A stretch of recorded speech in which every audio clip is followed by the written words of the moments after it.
जैन मेरे प्यारे दोस्तों, हमारे इस चैनल एक्सटीएम में आपका स्वागत है। देखिए, यहाँ पर बैंक ऑफ बड़ौदा के अंतर्गत पे पियोन के लिए वैकेंसीज अपडेट किया गया है। अगर बात करेंगे तो डेट है इसका, जो रजिस्ट्रेशन डेट स्टार्ट हो चुका है 3 यहाँ पर मई 2025। और इसका जो क्लोजिंग डेट है यहाँ पर अगर बात करेंगे, जैसे यहाँ पर लिखा गया है last date for submissions of applications and payment fees है 23 मई 2025। तो देख लेंगे पूरा इन्फॉर्मेशन इसके अंतर्गत पे क्या चीज़ है, काफ़ी इंपॉर्टेंट हो जाता है, कौन इसके लिए एलिजिबल होगा एटसेट्रा, जो पॉइंट है यहाँ पे निकल के आएंगे।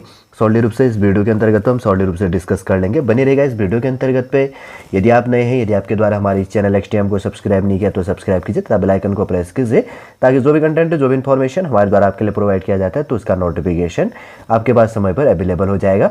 शॉर्ट में मैं पूरा इन्फॉर्मेशन आपको प्रोवाइड करूंगा। सबसे पहले हमने इंपॉर्टेंट इन्फॉर्मेशन देख लिया इसके अंतर्गत पे कि बैंक ऑफ बड़ौदा के अंतर्गत पे पियोन के लिए यहाँ पर चपरासी के लिए वैकेंसीज अपडेट किया गया है।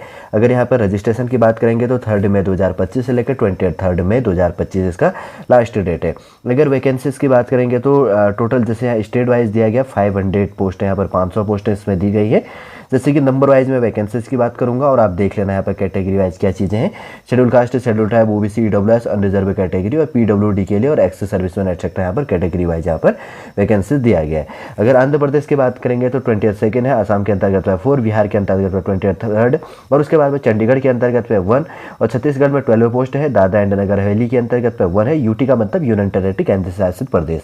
दमन एंड दीव के अंतर्गत में 1 पोस्ट है। दिल्ली के अंतर्गत में यूटी हो गया 10 और गोवा के अंतर्गत में 3, गुजरात में 80, हरियाणा के अंतर्गत में 11, हिमाचल प्रदेश में 3 और उसके बाद में जम्मू एंड कश्मीर में 1 है और झारखंड में 10 और उसके बाद में कर्नाटका में 31, केरला के अंतर्गत में 19, मध्य प्रदेश में 16 और महाराष्ट्र में 29 और मणिपुर में 1 और नागालैंड में 1 और उड़ीसा में भी 17 और उसके बाद में पंजाब के अंतर्गत में 14 और उसके बाद में राजस्थान में 46 और तमिलनाडु के अंतर्गत पे कितने 24 और तेलंगाना में 13 और उत्तर प्रदेश में 83 और उसके बाद में उत्तराखंड में 10 और उसके बाद में वेस्ट बंगाल में 14, मतलब 14। ठीक है, टोटल कितने हैं 500 पोस्ट इसके अंतर्गत पे दी गई। शेड्यूल कास्ट के अंतर्गत पे यहाँ पे 65 पोस्ट है। शेड्यूल ट्राइब में 33 जैसे कि यहाँ पे लिखा दिख रहा है और ओबीसी के लिए अदर बैकवर्ड क्लास में 108 और ईडब्ल्यूएस के अंतर्गत में 48 और अनरिजर्व कैटेगरी के अंतर्गत पे 258 252 पोस्टें दी गई हैं। और PWD physical with benchmark disability या पर्सन विद बेंचमार्क डिसेबिलिटी में जो आता है तो उसी कैटेगरी में 5 पोस्ट हैं और उसके बाद में एचआई कैटेगरी में 2 और वीआई कैटेगरी के अंतर्गत में यहाँ पर 2 पोस्टें दी गई हैं। और एक्स सर्विसमैन के लिए जैसे कि यहाँ पर कैटेगरी दिया गया तो टोटल कितनी वैकेंसीज है एक कैटेगरी के अंतर्गत पे यहाँ पर 97 दिया गया और दूसरे कैटेगरी के अंतर्गत पे ये देखिए 12 पोस्ट के अंतर्गत पर दी गई है। ठीक है, वैकेंसी टोटल 500 दिया गया है। तो पूरा यहाँ पे देखिए फुल फॉर्म भी दिया गया किसका क्या चीज़ है तो इससे रिलेटेड है। ठीक है ना, जैसे यहाँ पे डिपेंडेंट ये चीज़ है, एक चीज़ ध्यान देना, इसका फुल फॉर्म है DISIX करके। जैसे कि यहाँ पर क्या दिया गया है जैसे यहाँ पर है डिसेबल एक्स सर्विसमैन के लिए और DXS करके।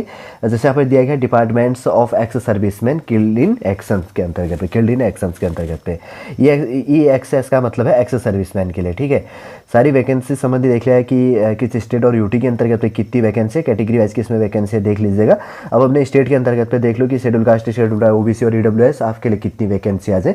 टोटल मैंने बात कर ली है। ठीक है, भारत के अंतर्गत जो चीज़ यहाँ पर बटा है। अगर बात करेंगे तो यहाँ पर जैसे कि क्या दिया गया है ऑफिस असिस्टेंट जिसको कहेंगे पियोन के लिए 500 पोस्टें इसके अंतर्गत पे दिया गया। एज है यहाँ पर मिनिमम 18 और मैक्सिमम है 26 से 26 साल। और जैसे कि यहाँ पर देखो, ये देखो, और इसमें कहा गया मिनिमम एजुकेशन क्वालिफिकेशन आपके लिए मांगा गया। जैसे कि कहा गया कि पास्ड दी 10th स्टैंडर्ड्स SSC या मेट्रिकुलेशन से 10th क्लास पास, ये चीज़ें होनी चाहिए, ये चीज़ ध्यान रखना। और यहाँ पर अगर बात करेंगे तो लोकल लैंग्वेज का आपको नॉलेज होना चाहिए, स्टेट और जो भी यूनियन टेरिटरीज के अंतर्गत पे ये चीज़ आपको ध्यान में रख लेना खास तौर पर। ठीक है, आगे देखते हैं उसके बाद में क्या चीज़ें हैं जो पे स्केल संबंधित जो चीज़ें हैं तो एक्सेट्रा आप देख लेना, कोई इतना है नहीं। एलिजिबिलिटी हमने यहाँ पर देख लिया कि क्या चीज़ें होनी चाहिए। एज लिमिट की बात करेंगे तो एज लिमिट आपका काउंट किया जाएगा 1 मई 2025 को। इसको इस डेट में आपकी मिनिमम एज लिमिट 18 और मैक्सिमम 26 होना चाहिए। मिनिमम 18 और मैक्सिमम अधिकतम 26 होना चाहिए। एज रिलैक्सेशन दिया जाएगा जैसे schedule caste and schedule tribe के लिए 5 ईयर्स का, अदर बैकवर्ड क्लास के लिए यहाँ पर नॉन क्रिमिलियर में 3 ईयर्स का।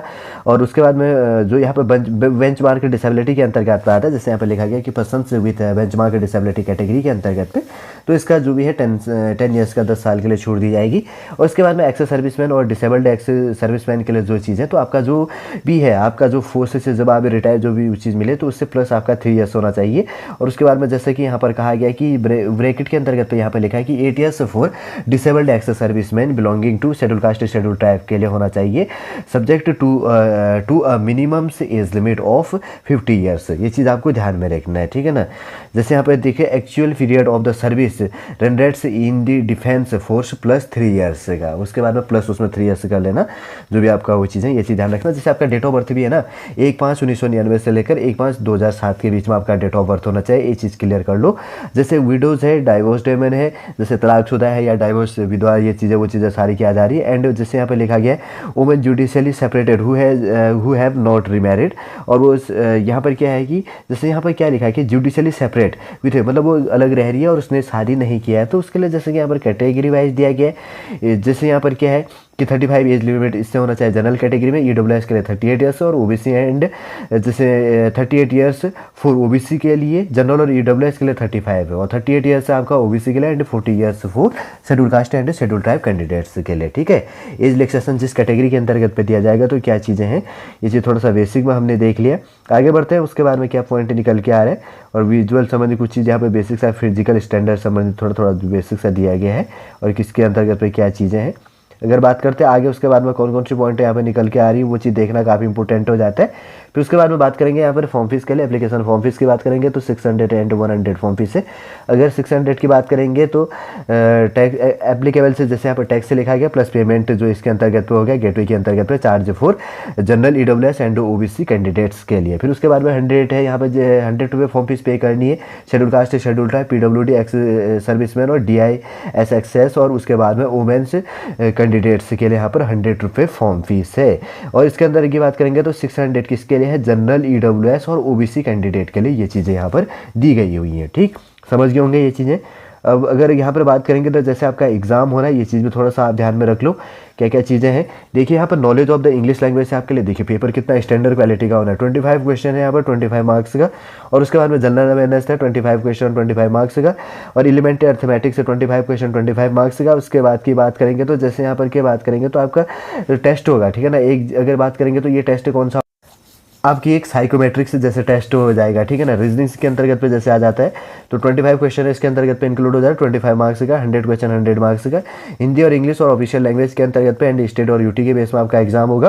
टोटल आपको 80 मिनट का टाइम दिया जाएगा, 1 घंटा 20 मिनट का आपको इसके अंतर्गत पे सॉल्व करने के लिए टाइम दी जाएगी। देखिए एक पियोन के लिए जो 10th पास के लिए यहाँ पर वैकेंसीज अपडेट किया गया तो इसके अंतर्गत पे देखो एग्जाम भी हो रहा है तो बैंक ऑफ बड़ौदा के अंतर्गत पे नॉलेज ऑफ इंग्लिश लैंग्वेज आना चाहिए, इंग्लिश लैंग्वेज आनी चाहिए। 25 क्वेश्चन पूछ दे रहा है, जनरल अवेयरनेस और एलिमेंट्री अर्थमेटिक्स, और उसके बाद में साइकोमेट्रिक्स जो यहाँ पर टेस्ट है रीजनिंग से रिलेटेड 25 क्वेश्चन पूछा जाएगा, ठीक है। ये चीज़ ध्यान रखो। देखिए अब देखिए कंपटीशन का लेवल कितना बढ़ने लग गया है। देखिए अब पियोन के लिए भी इतनी ये चीज़ें आने लगी है फॉर्मेलिटी एग्जाम का।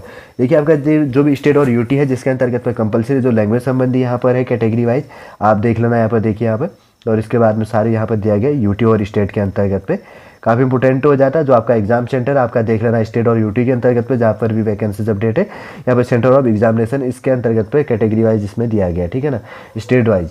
आगे बढ़ते हैं, उसके बाद में देखिए यहाँ पर आगे बढ़ा हुआ है सारे स्टेट के अंतर्गत पे जो चीज़ें हैं। अगर ऑफिशियल अप्लाई की बात करेंगे तो सरकारी रिजल्ट पे जाके आप अप्लाई कर सकते हैं, नहीं तो अगर कहीं पर ऑफिशियल वेबसाइट तो वैसे BOB बैंक ऑफ बड़ौदा करके गूगल या क्रोम पर आप सर्च कीजिए। देखिए ये देखिए यहाँ पर ब्लू कलर के अंतर्गत पे ये दिया गया, इसके अंतर्गत से जाकर आप अप्लाई कर सकते हैं। www.bankofbaroda.in पे जाके आपको अप्लाई कर लेनी है, ठीक है। वैसे तो शॉर्ट में वैसे तो इन्फॉर्मेशन जो चीज़ हाउ टू अप्लाई की बात कही गई तो इसके अंतर्गत पे यही क्राइटेरिया बता हुआ है कि आपको PDF फॉर्म में कितना क्या चीज़ें नहीं, फोटो सिग्नेचर संबंधी इंस्ट्रक्शन स्पेस में दिया गया 5 KB एक्सेट्रा एक्सेट्रा। लेकिन वैसे तो बेसिक सा इन्फॉर्मेशन मैंने प्रोवाइड कर दिया, जब आप फॉर्म फिल करेंगे तो तब आपको पूरा क्लियर मालूम हो जाएगा। देखिए बैंक ऑफ बड़ौदा के अंतर्गत पे 3 मई 2025 को यहाँ पर पियोन के लिए यहाँ पर वैकेंसीज अपडेट किया गया 500 पोस्टों के लिए। बेसिक सा इन्फॉर्मेशन हमने देखा कि कितनी वैकेंसी है, एजुकेशन क्वालिफिकेशन क्या है, कौन इसके लिए अप्लाई कर सकता है, एज लिमिट एक्सेट्रा, और थोड़ा सा सिलेबस भी देख लिया था हमने कि इसमें एग्जाम होगा तो कैसे एग्जाम होगा, क्या क्या सब्जेक्टों से आपके कितने मार्क्स का पेपर होगा, कितने घंटे का होगा, सारा का सारा सॉलिड रूप से इस वीडियो के अंतर्गत हमने डिस्कस कर लिया। उम्मीद करूंगा दोस्तों बैंक ऑफ बड़ौदा के अंतर्गत में यहाँ पर ऑफिस असिस्टेंट पियोन के लिए चपरासी जिसको कहेंगे उसके लिए जो वैकेंसीज अपडेट किया गया है उससे रिलेटेड फॉर्म फिल करने के लिए जो शॉर्ट इन्फॉर्मेशन था पूरा हमने आपके लिए प्रोवाइड कर दिया है। कैसे आपको अप्लाई करनी है ऑफिशियल वेबसाइट भी मैंने लास्ट में प्रोवाइड कर दिया है। उम्मीद करूंगा दोस्तों सॉरी पूरा इन्फॉर्मेशन आपको समझ में आ गया। यदि आज का वीडियो आपको अच्छा लगे तो लाइक कीजिए, कमेंट कीजिए और हमारे इस चैनल नेक्स्ट टाइम को सब्सक्राइब कीजिए। वापस हम नेक्स्ट क्लास के अंतर्गत आपसे मिलेंगे। जय हिंद, जय भारत।